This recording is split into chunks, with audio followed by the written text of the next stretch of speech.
بسم اللہ الرحمن الرحیم۔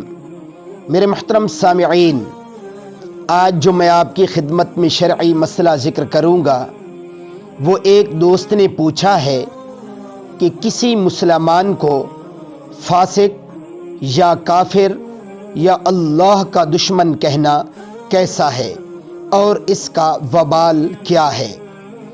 میرے محترم سامعین، اس شرعی مسئلہ کا جواب خوب توجہ سے سماعت فرما لیجیے۔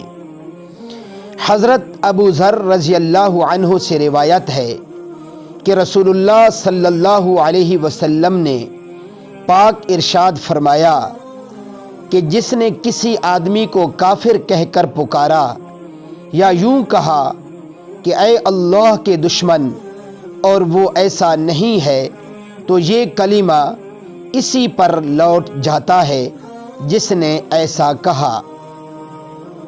میرے محترم سامعین، ذرا اس حدیث پاک کی تشریح سماعت فرمائیے۔ اس حدیث پاک میں اس بات سے ممانعت فرمائی ہے کہ مسلمان کو کافر یا اللہ کا دشمن کہا جائے۔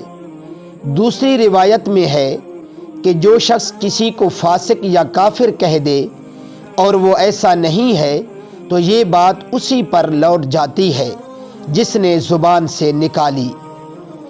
حضور اقدس صلی اللہ علیہ وسلم نے ممانعت کا عجیب طرز اختیار فرمایا۔ آپ صلی اللہ علیہ وسلم نے فرمایا کہ جب کسی مسلمان کو کافر یا اللہ کا دشمن کہا اور وہ حقیقت میں ایسا نہیں ہے تو جس نے کہا اس کی بات اس پر لوٹ آئے گی۔ بہت سے مرد اور عورتیں غصہ کے جنون میں آپس میں ایک دوسرے کو کافر یا اللہ کا دشمن کہہ دیتے ہیں۔ اس کا وبال بہت سخت ہے۔ بات وہی ہے کہ زبان پر ہر شخص کو سخت کنٹرول کرنے کی ضرورت ہے۔ ذرا ذرا سے کلمہ میں کیا سے کیا ہو جاتا ہے اور انسان کو اس کا دھیان بھی نہیں ہوتا۔ یہ بات خوب ذہن نشین فرما لیجیے۔ اللہ رب العزت ہم سب کی حفاظت فرمائے۔ وآخر دعوانا ان الحمد للہ رب العالمین۔